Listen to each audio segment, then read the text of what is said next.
Welcome to J&J Every Day. Kick your feet up and enjoy.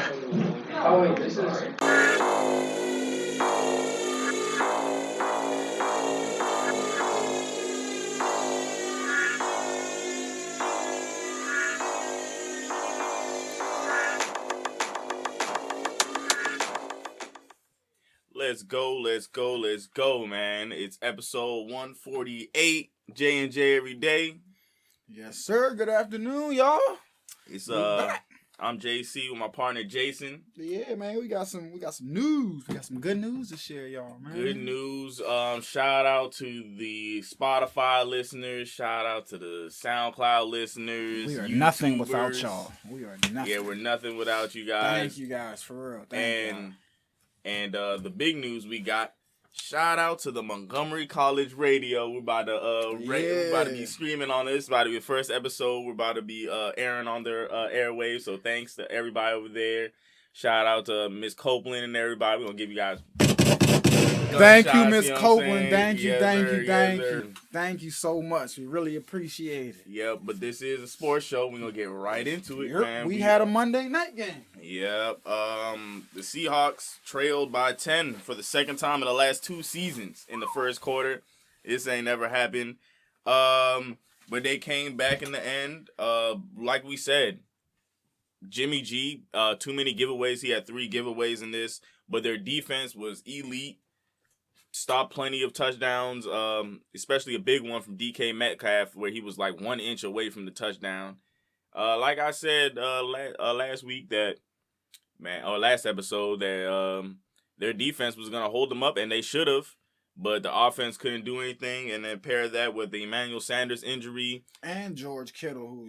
George Kittle couldn't play all game. Exactly.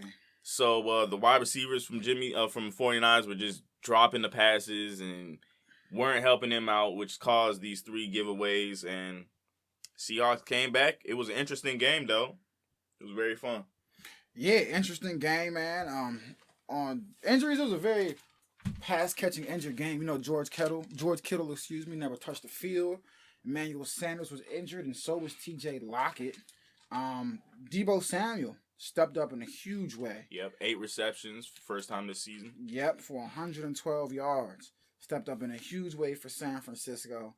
I picked the Seahawks, I believe. I think you had San Francisco. Yes, San Francisco suffered their first loss, 27-24. And in our $150 bet against each other, man, I'm only down by 1. I was hoping on that. I was hoping on that 49ers game to tie us up, but it's okay, man. I'm just 1 game back. Chris Carson from the Seahawks, 28 touches, 101 yards from scrimmage with a touchdown. Yep. On the other side of the ball, Tevin Coleman had a great game, 13 touches, 72 yards from scrimmage. It was Josh Gordon's first game with the Seahawks.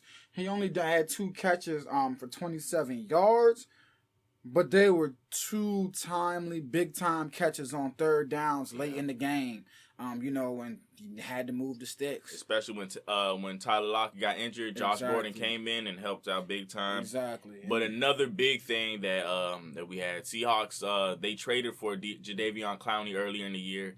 Ooh. And he's had, up and down. Yeah, I want to say really regular up until this game. Because this game, well, he did have a touchdown in a previous game on the Seahawks this season. But this game, he was disrupted, pass rushing plenty of times. I think 10 times he got towards the quarterback this game. He got a touchdown, caused sacks, helped out on rushing so other people can get sacks. Jadeveon Clowney's back. Yeah, my boy from Texas, Poona Ford, big Poona Ford. He had a decent game as well with the fumble recovery. Listen, Seahawks fumbled the ball 5 times. They lost 3, had 4 turnovers. It was a sloppy game on both sides. The ball was touching the ground a lot.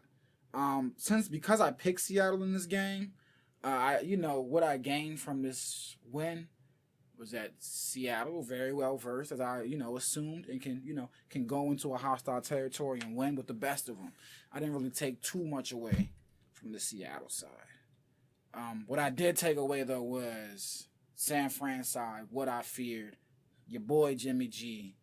I just fear that too many giveaways. I just think he's the weak link of that team. They I had said the defense. You know, the special teams, they got weapons. I just don't believe in Jimmy Garoppolo. Yeah, that last game was definitely like a whole advertisement for like our show because we said everything that was meant to be said. The 49ers defense was going to be elite. We knew that. But I did say that Jimmy G has way too many giveaways this season, and it's just getting worse and worse. And on top of that, I think the Seahawks were lucky to get this win because they messed up the ball. They threw the ball the game away plenty of times in the fourth and overtime. Yeah, they did. I think San Fran was lucky to even have it go to overtime. Oh yeah, definitely. There were 2 interceptions that were dropped. He only had 1. There were 2 that should have been dropped, and the game should have been over. You know, like you alluded to it, he lost 2 fumbles. Even one of the interceptions he did have, I felt bad for him because man, all the trash I'm talking about these giveaways, a lot of them are on the wide receivers as well. Yeah, they're just bouncing off their hands and just going into like that's just unfair for Jimmy G. Throw was high, but if it touched it, he should have called that one. Both his hands was on the ball. Yeah, he should have called that one. And he still slipped out. So I can't give him that. But again, you know, the 2 that should have been interceptions, and he just didn't look. He just looked unsettled. He just looked unsettled for much of the game for me. And again, that's what I feel. I just figure going up against, you know, an elite quarterback on the other side, will Jimmy G be able to take you over the hump? I just don't think he can do it. But again, this is the first test of many. Their schedule coming up is a gauntlet. Yeah. They got the Packers coming up, I believe, on either Sunday night or Monday night football. Not 100% sure, but it's one of those coming up. And it just gets tougher after that. So he has plenty of chances to show that, look, I'm not the weak link of this team. I can make the throws when they need to be made. And to your point, I can protect the ball. So that's what we're going to keep going. Yeah, that's what we're going to look at going forward. He needs to fix up that turnover problem. First loss, you know, and in this loss, we saw very good things, again, from their defense that was elite against the elite offense. So they're 8-1. Seahawks are 8-2. That division race is just getting started. Yep. The NFL game we have tomorrow night, Pittsburgh Steelers are 5-4 versus the Cleveland Browns. That's 3-6. Who you got? I got the Steelers in this one. I got the Steelers, man. Yep. Can we get gunshots one more time? For their defense? For their defense, and just for them picking themselves up off the mat. When folks like me and you, everybody was sitting here. I said it was going to be their worst season. We thought they were dead in the water. I think they started out 0-3. Exactly. But Mike Tomlin never had a losing season. And let's see if he keeps it up this year. We're seeing why. You know, we're seeing why. Big Ben, not there.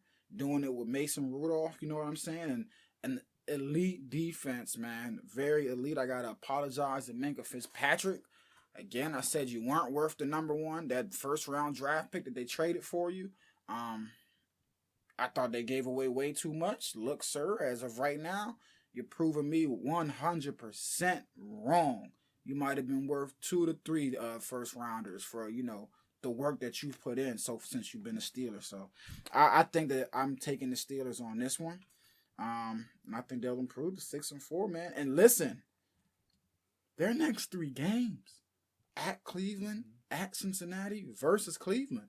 Like, we could be sitting here and the Steelers can be riding a 7-game win streak when we finish up in 3 weeks. Let's not get too ahead of ourselves, though, because anything can happen. But just looking at their next even 4 games, because they have at the Cardinals after that. We'll see where they go. But right now, the Steelers, man, they're looking like a very sneaky team in the AFC. All right, we're going to stay with football, but we're going to go to the college side, man. Oh, before we get to the college side. Yeah. There is some news. There is some news in the NFL, some smaller news. Tight end Austin Hooper will be out for a whole month with his knee injury. Adam Gase's job is safe. And what do you have to say about Colin Kaepernick, man? He has another chance, or do you think it's a real chance? What do you think? What do you got to say about this? So if you haven't heard, the NFL arranged a workout for him on a Saturday. So it's this coming Saturday. And didn't he ask if he can move it to another day? Yeah. So it's this coming Saturday. The quarterback, his representatives asked if typically when players work out for teams, it's done on Tuesday, so that Wednesday they can make the necessary roster moves going into the weekend. So his reps obviously asked, can we move this to Tuesday? NFL said no. His reps then asked, okay, well, can we at least push it back a Saturday? Because they just got wind of this yesterday morning. You know what I'm saying? Like, they weren't when everybody else got wind of it, that's when they got wind of it. So his rep said, okay, well, can we at least push it back a week? The NFL said no, it's going, this Saturday. That's when it's happening. So he's having an open workout this Saturday. I do think there are a few teams out there that, it wouldn't hurt to get a scout out there, look at him, and even maybe bring him in. You got the Dolphins, obviously, as a team. Chicago Bears out there as a team. You got the Bengals, even though, it looks like they're leaning towards their rookie out there as a team. Who else do we have? You got any teams you can rattle off at the top of your head? I was just going to say the Bears. I don't want to say the Dolphins because Ryan Fitzpatrick's there and... True, but I mean, solution. We both think this is a jig and a PR. Yeah, I'm over the Colin Kaepernick should come back thing because it's been 3 or 4 years since he's played. At this point, he can claim that he's still in shape and all that, but man, if you haven't been in the NFL game, like that game speed is way different. But we'll see. I haven't seen anybody that has left the game for 3 or 4 years and came back and has been elite or back to his spot. But I mean, if you want to be a backup or if you... In his defense, there's been some pretty bad quarterback There's play terrible this quarterbacks. So there's a couple that I would take Colin Kaepernick on my team over Trubisky any day. Yeah. No, it's playing. The Bears was my first. The Bears is the first. That's the only team that I have in my mind. You did say the Bengals, but if you're Colin Kaepernick, why would you want to go to the Bengals? Exactly. I know. I don't know. I can't even answer that. I can't answer that honestly. But he just wants to be back in the NFL. I feel like he really still wants to play football, and he really believes in himself. So again, there's a handful team. I'm really trying to think off the top of my head. The only reason why I see that he gets signed is if you don't have a backup quarterback. If you're the Chicago Bears, or if you're a smart owner trying to get some money off jersey sales. Pretty much. That's the only reason. Because again, we think this is all a jig. Honestly, I don't want him to go to the workout and participate because I think that people are going to spin it as a negative regardless of what comes out. And I already don't like the optics that are being put forth, being put forward with this already. I heard something on the airwaves, Stephen A. relating to something that said the only way Colin Kaepernick can mess this up is if he just can't throw the ball, throws it into the ground, or he opens his mouth talking too much and starts, people think it's going to be a repeat of last time. I hate that. I hate that he said that. I was very disappointed because I don't think he's being given a fair shake at all. I don't think Colin Kaepernick can mess this up for himself. I think that is on the owners. Do they even want him in there? To be quite honest with you, I think this is really just like an interview. We see Jermaine Whitehead, that told the fans last week that he would kill them or pull up on me blood or something like that. He got to work out with the Raiders or somebody. He got to work out with the Raiders. So I could tell a fan, pull up on me, I'll kill you blood, but I can't kneel because people of the same skin color are getting killed by the police unjustly. You feel me? You get what I'm saying? So we don't agree with it. It's on a Saturday. 3 years. It's on a Saturday when scouts can be, watching. We got Auburn, Florida. You mean to tell me you're taking some scouts from watching a top 15 matchup with numerous top 10 talent that's going to be playing, and you're going to watch a quarterback that y'all don't even really want in the league that hasn't been in the league for 3 years?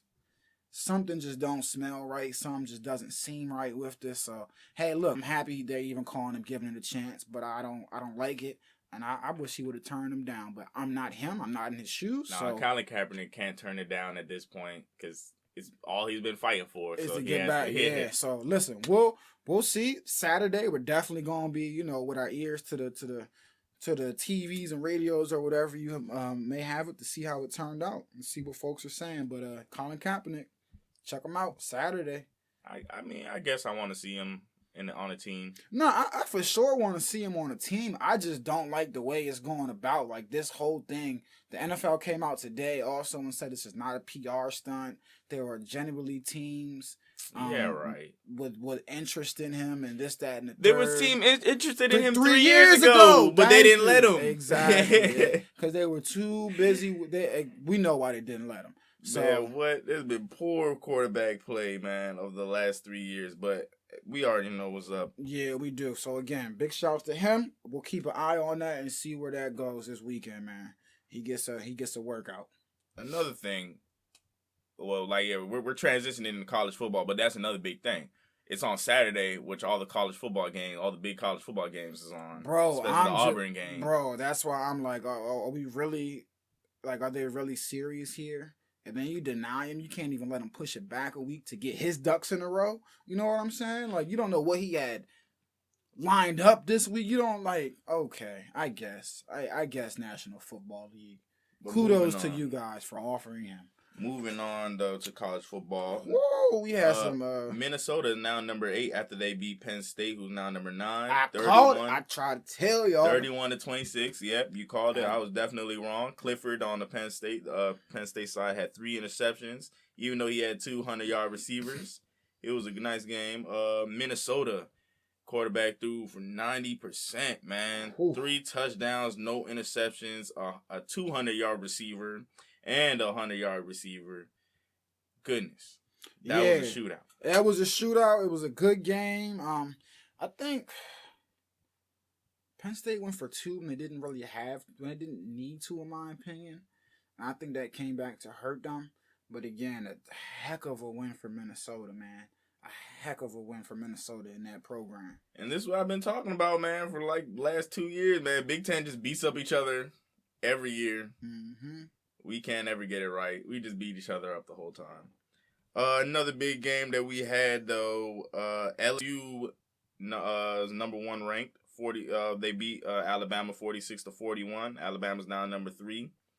I called that weekend, man. Yep. Edwards Hilaire from LSU, 20 rushing attempts, 103 yards, 3 touchdowns, and also had 9 receptions, 77 yards, and a receiving touchdown. Big game from him. 4 total touchdowns. Yeah, while Joey Burrow, 14 rushes and 64 yards. He can pass and run. Yep. Jamar Chase, 6 catches, 140 yards, and a touchdown. Jefferson, 7 receptions, 79 yards.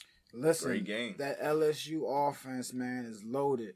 Look, LSU was up 33-13 at one point. Mm-hmm. You know, it looked like a runaway, but... Folks, I feel Alabama like a good amount of people. We all knew that Alabama wasn't just going to roll over at home. Nah, in Alabama, they started off terrible. You seen the Tua fumble that happened out of nowhere. That was inexplicable. It just squirted out of it. And Tua obviously was not, you could tell he wasn't 100%. He couldn't move the way he just went through an ankle surgery, and he's just back. Harris on the Alabama side, 19 rushes, 146 yards, and a touchdown, while Smith has 7 receptions, 213 yards, 2 touchdowns. Judy had a, average game compared to everybody else, 5 receptions, 71 yards, but he had a touchdown. It's pretty good in that. Listen, man, Alabama had only lost 4 times at home under Nick Saban. Mm-hmm. Add this to the 5th time, first time LSU beat them in 8 years. That rivalry hadn't really been a rivalry as of late. Najee Harris only touched the ball only 19 carries. Mm-hmm. I thought he should have been fed more. They had 7.7 average. But right now, Alabama sitting at number 5. Yep. And they're actually, in my mind, they're in danger of missing the college football playoffs this year. Yeah. I think they're rightfully so ranked number 5 this week.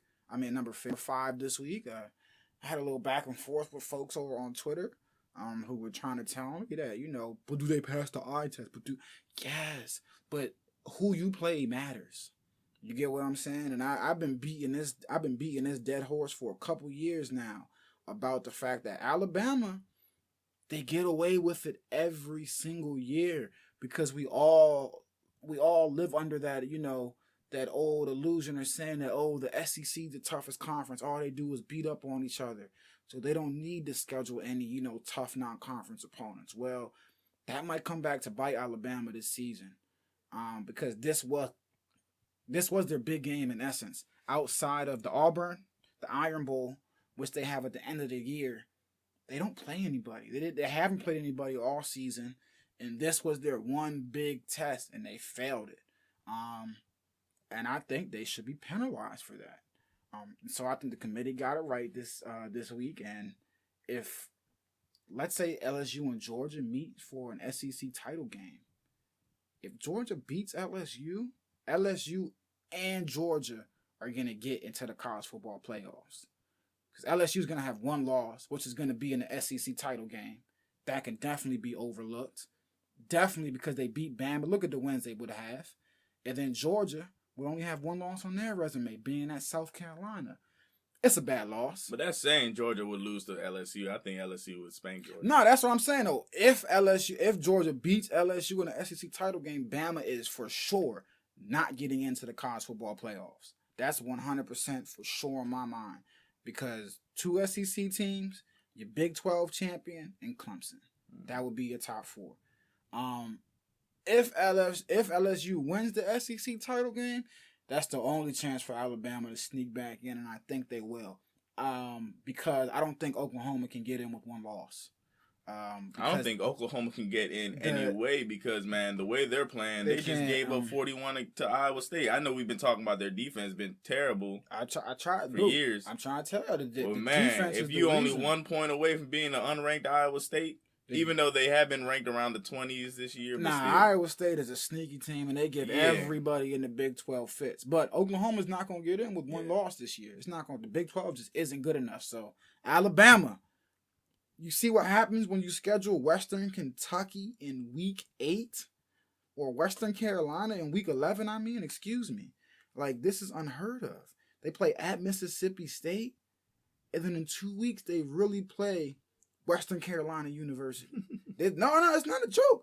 This is what Alabama does year after year after year, and they get away with it. This may be the year where, they can't get away with it. So we'll see. Other big games. And I think the pack is catching up to Alabama. I think Alabama used to be all the way up here, everybody else down here. I think Nick Saban's he's almost 70. You can't be on top forever. I think Alabama is coming back. They're coming back down to earth, man. And I think it's happening sooner than later. They're coming back down to earth. Another big game here. Longhorns, they beat K-State 27-24. Y'all now ranked. Yeah, y'all escaped that game. Hair on our chinny chin chins. Wisconsin, number 14, they beat Iowa by 2 points, 24-22. That sucks. We've been terrible after our first loss, man. It's not looking good. But this weekend, we have nice games going on. What you got for me? Let's see. We're definitely about to take that little pause out. We got Michigan State. Old time rivalry renewed, but I think Michigan's gonna take that. We got Notre Dame Navy. That's gonna be a good one. Mm-hmm. Navy sitting at 7-1, ranked 23rd. Going up against Notre Dame sitting at 16. And for Georgia's sake, is it Georgia? For Georgia's sake, they don't want Notre Dame to lose again, because that's a win that Georgia's holding their hat over, as you know. Right now, exactly. I'm using that Florida win and that Notre Dame win as why. That was my reasoning for Georgia being ranked ahead of Bama this week. Because, they lost to South Carolina, but I think those 2 wins mean more to me than that South Carolina loss. And if they win this game against Auburn, if Georgia beats Auburn this week, that's another, maybe. And if Notre Dame loses, then it might be okay, but that'd be the only way. If Georgia loses to Auburn, then they're done. Yeah, that Notre Dame game will be obsolete. They're done, and you could pencil Bama in, because that would mean that Bama Auburn game, if Bama was to win at the end of the year, would look even better. Mm-hmm. So there's a lot of Bama wants Auburn to win desperately this week. Because if Auburn loses and Bama rolls over Auburn at the end of the year, then you got folks who are going to be like, Auburn had. So we're getting to that time of the year where things get tricky, man. A nice Big 12 matchup coming up. Number 19 Texas is playing Iowa State Cyclones. We were just talking about them. Mm-hmm. Sneaky team. We'll see how that goes. The number 8 Minnesota Golden Gophers. I'm going to say that one more time. Number 8 Minnesota Golden Gophers. I don't think I ever in my life thought I'd say that. Playing 6-3 Iowa, that's number 20. But I do say the Big Ten beats each other up a lot during the season, but man, I'll tell you the truth. I think Minnesota's probably gonna get this, probably by 3 points. We have close games, but probably not gonna win this. Oh, the odds do say we're down by 3 in this. Mm-hmm. But yeah. Surprise Big Ten battle. Well, only surprise on one side. We got Oklahoma, number 10 at 8-1, versus number 13 and 9-0 Baylor. Yeah, Big 12. Oh, Big 12. Excuse me, it's too many bigs. Big 12. 9-0 Baylor, man. I think that's remarkable what that program has done in the afterwake of, you remember Art Briles and the whole, what was this? I think sexual assault or just turning a blind eye to players and their sexual abuse allegations. So, very weird. Yeah, so, Baylor has risen themselves back up in the wake of that. And, they got formidable best team in Texas right now. I'm going to go Baylor in that one. Lastly, I would go Oklahoma with that one, though. I'm going on with them. I'm going for the upset. I got Baylor. Mm-hmm. Lastly, you got a game left? I was just going to point out Appalachian State at number 25 at 8-1. Newly joined, D1 football a couple years ago, and they've been holding their own so far. And then we got Oregon playing Arizona. And Oregon, I wanted to quickly bring up Oregon. I think Oregon is another team. Then, let's say they went out and win the Pac-12. What do you do then? Okay, let's say Oregon wins the Pac-12. All right. I got a scenario for you. LSU wins the SEC. LSU, Ohio State, Clemson, they all went out. Okay? And the outside looking in, you got Alabama who won out and Oregon who won out. You're taking Alabama ahead of Oregon. Oregon's only loss will be the first game of the season on a neutral field against Auburn. That would be, and that was a close game. That would be Oregon's only loss on the year. Man, come on, man. We already know Oregon's not getting the playoffs. They can win every game the rest of the season. They can win out. They're gonna be at best number 5, number 6. They would be number 5 because I would definitely take. Actually, I lied. I'll take Oregon over Alabama. Nah. Because? That wouldn't happen. Because they would be the Pac-12 champ. And winning your conference has to matter. Come on, man. We've had this. We've had it. I know we had this argument last year. I know, and we're gonna have it every year. That's what you do with college football. Come on, man. We winning your conference gotta matter. Well, man, let's see if Oregon can even get to that point first before we even argue. That's why it's a hypothetical. I just asked you a question. I just needed a yes or no answer. It was just a question. The answer is no. All right.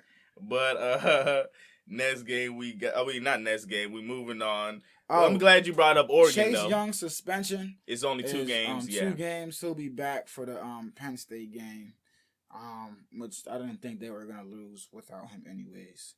And for the Michigan game. So. And people are mad out. Other college teams are mad out there because they were like Ohio State gets favors or whatever. Boy, Ohio State has been burned by the NCAA. They are good in my book on this one. They have been burned multiple times by this one. Dude, they be doing it to themselves, though. I'm good on this one. Nah, yeah, they do. But this one was like, bro, he shouldn't even have been suspended for this one. That's why I'm like, I don't get how other colleges are mad because this was really true. No matter how much you hate Ohio State, this could have happened to somebody at Oklahoma. And even me, with all my Oklahoma hate in my heart, I would have been like, look, I would understand that, dude. He shouldn't have been suspended. So, come on, y'all. I know Penn State. I was on Penn State Reddit at work earlier. They were furious. They thought he was being favored. That's only because he's going to be back for their game. If he would have been out for the Penn State game and back for Michigan, they wouldn't care. They just, man, he's back. But like I said, man, I'm glad you brought up Oregon in the last segment because I was going to move on to NCAA basketball, and they beat Memphis 82-74. Even though Wiseman had a good game, 14 to 12 rebounds. How's his suspension thing going? Is he still going to be suspended or? Memphis must not care about this season because these wins are going to be vacated. Yeah, I think they're going to be vacated. They are just they don't care. Yeah, I was wondering how. I mean, they did go to court though, like an emergency court hearing. Yeah, I didn't. I don't understand none of that. I don't know. I thought that was just for one game. Maybe it's spanning more games. And for those that don't know or didn't listen to the last episode, Wiseman is about to be suspended, or there's some type of problems because his coach Penny assisted his move in, what was it, 2017 or 2018? 2018 last year. From Nashville to Memphis. And so they're saying that Penny Hardaway was a booster basically. Yeah. But again, Memphis must not care about this season, man, because in my opinion, these wins are definitely gonna be vacated. But hey, listen, man, listen, he's been named the National Player of the Week. He was the good NBA stock. This is perfect. The first couple of games, good NBA stock. He was the AAC Freshman of the Week. So again, Memphis is just like, look, come down here and do something about it. That's pretty much what they're saying to the MCAA. That's definitely some Memphis stuff to say. But anyway, Bow, his teammate, 11 points, 7 assists, 5 rebounds. But on the other side, Oregon, man, he had Houston, 17 points, 10 rebounds. Pritchard's 14 points, 6 assists, 4 rebounds. With Richardson, also had 10 points, 6 assists. And to pair that with Memphis only shooting 37.7%, 4 for 23 from 3, you ain't going to win. And Oregon had a 48.3% from the field and shot 5 more threes and just as much attempts. You're going to get that win. Yeah, making 4 threes in today's basketball landscape, the way the game is played, that's pretty much a recipe to lose. It's a bad game. Speaking of losing, imagine you paid somebody $90,000 to come get their tails whipped, and they beat you. Well, that's exactly what Kentucky fans experienced last night. Evansville, and it's a beautiful story, as the Evansville coach used to be, he won a national title in for Kentucky way back when. Wow. Beautiful story, won a national title. Yep, and he came back and beat the #1 Kentucky Wildcats 67-64, man. Heck of a job by Evansville, man, being able to go into Rupp Arena. Yeah, even though Evansville didn't shoot so well, this was really Kentucky shooting 4 for 17 from 3. Like we said, shooting 4 threes in a game, they ain't going to do well. They didn't share the ball around enough. I think they only got 6 assists all game from everybody. Dude. That's not enough. Big time turnovers, and that's how you lose to Evansville, who nobody's ever heard of. Kentucky had 2 players in double figures. I repeat, 2 players in double figures. That's it. And then nobody else was over 10 points. And like you said, man, 6 assists for the game. I'll give you, Evansville had 10 assists for the game. That both of those numbers are bad. But Evansville isn't supposed to throw you at the ball. Like Evansville had bad shooting numbers too. But that's Evansville. It's no disrespect for nobody at Evansville. I'm pretty sure nobody listening from Evansville. I don't even know where that's from. Listen, honestly, 10 assists and 6 assists, I don't care who you are. That's bad in my opinion. Yeah. Even if you're Evansville, that's bad. That's really bad in my opinion. But that's Evansville. Who's expecting much from Evansville? Like you said, they got paid bread to come down and get I hold people to I hold 10 assists. I don't care. Again, I don't care who you are. I expect more than 10 assists in a whole basketball game. That's terrible. Folks get 10 assists in a game. The whole team had 10 assists. But to your point, it was Evansville. Evansville got paid to be there, so nobody expected much. 6 assists from Kentucky? 6? And I watched it. I think everybody on this team should be back next year. Though they probably won't. They're going to have a good amount of one and dones of people leaving. Yesterday, that was bad, man. That was a really bad showing. To your point, 4 for 17 from 3. And defensively, just a lot of early defensive breakdowns. Early in the shot clock, just not getting back on defense. Just lazy going around screens or fighting through off ball and on ball screens on Kentucky side. So just a really terrible showing early in the season. I know it's early, and things can drastically change, but man, that's bad. That's really bad. But another big games from tonight though. College basketball. Number 10 Villanova is playing number 16 Ohio State. That should be good to watch. Yes, Tune sir. in. Number 23 LSU is going to be playing VCU. Everybody knows about VCU around this area, man. It's a sneaky team. Mm-hmm. But with our last 5 minutes to go, we are about to run through these NBA games from yesterday. The Pacers beat the Thunder 111-85. Warren with 23 points, a bonus of 18 points and 16 rebounds. Sixers beat the Cavaliers by 1 point, sneaky game. Embiid, 27 points, 16 rebounds. The Heat, nice game from Jimmy Butler, 20 points and 13 assists. Bam Adebayo with 18 points, 14 rebounds. They beat the Pistons 117-108. Even though Blake Griffin's back, they haven't been doing much with it. The Bulls, they beat the Knicks 120-102. The Knicks are 2-9, man. I don't know what can do this. But Kobe White had a big fourth quarter, 7 threes in the fourth quarter, man. Big point, scored 27 points all around. Yeah. Zach LaVine had 25 points as well. Ice traded game. This man's been on a tear. Yes. And now, I'll admit, yeah, he's better. He's way better than CB3, man. He's past that. He's past that. He passed it. 42 points and 11 assists in their win over the Nuggets, 125-121. He took over late in the game. Let's go Lakers, man. LeBron, another big game, 19 points, 11 assists. Anthony Davis, 24 points, 12 rebounds. We beat the Suns 123-115. We had great defense on Devin Booker. That's how you do it. And that's with the Suns doing pretty well this season, 6-4. Yeah, that was a really good game last night. The Jazz beat the Nets 119-114. And I almost forgot. The Nets had just signed Iman Shumpert.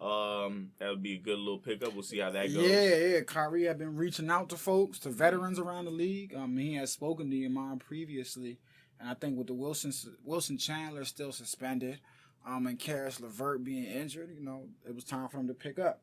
And news for the night before we get out of here: Eric Gordon is going to be out about 6 weeks, having a little a knee surgery, a knee procedure. So the Rockets right now, already without Gerald Green and now down Eric Gordon, they may be looking to add some veteran help. I think Jamal Crawford's still out there, J.R. Smith, Swaggy P. I wouldn't be surprised if they pick somebody up in the near future. Speaking of teams that might need some veteran help, man, the Blazers are now 4-7 after their loss to the Kings, 107-99.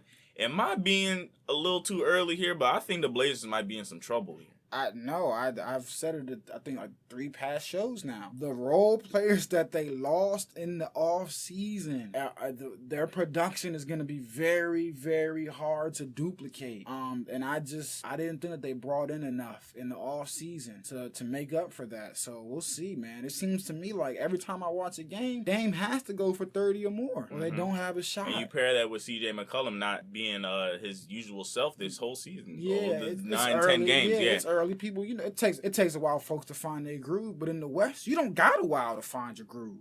Quickly tonight, just a couple spotlight games. Yes, let's get into them. Grizzlies, Grizzlies and the Hornets, 7:00. Yep. Philly and the Magic at 7. Wizards and the Celtics kick off at 7. Boston still with the league's best record, 8-1. Paul George makes his debut tonight as the Clippers take on the Houston Rockets. Ooh, who you got in that one? Rockets all day, baby. Yeah, I got the Clippers in this one. They're both 7-3. Yep. See how that goes. Spurs taking on the 6-4 Timberwolves. I'll get into my Andrew Wiggins breakdown tomorrow. And 10:00 ESPN, we're going to see a lot of this year. Golden State on prime time. Going up against the LA Lakers, I will be watching something not that. Yeah, I don't even think I need to watch this game because I think we're going to punish the Warriors. Yeah, they don't have anybody. I don't think Draymond Green might not be playing. They've been game time decision with his fingers or something. I'm not watching that. And Raptors and the Blazers tonight, 10 p.m. I'm going Raptors. Yeah, I'm going with the Raptors too. The Blazers have not shown me much of anything that I need to know. And that's J&J every day, man. Yeah. Thank you guys for listening. We see you guys on Friday. Shout out to all the listeners. We love you guys very much. Big ups. And yeah. We out. See you Friday. Oh, and before we leave out, man, we got to shout out our boy Milton on his EP, man. It's long overdue. Yes, sir. Therapy. We're going to give it a little snippet, man. Go ahead, listen. My ex-grandmama turned me Christian. I had to learn to listen. Now I'm like Pippin. My main chick made me her assistant. I lie and say I'm different. I might have said I love you, but those weren't my intentions. We would have been better as friends. Still trying to make amends. We got a son on the way. Told my brother and he said he got one on the way. Spent my whole life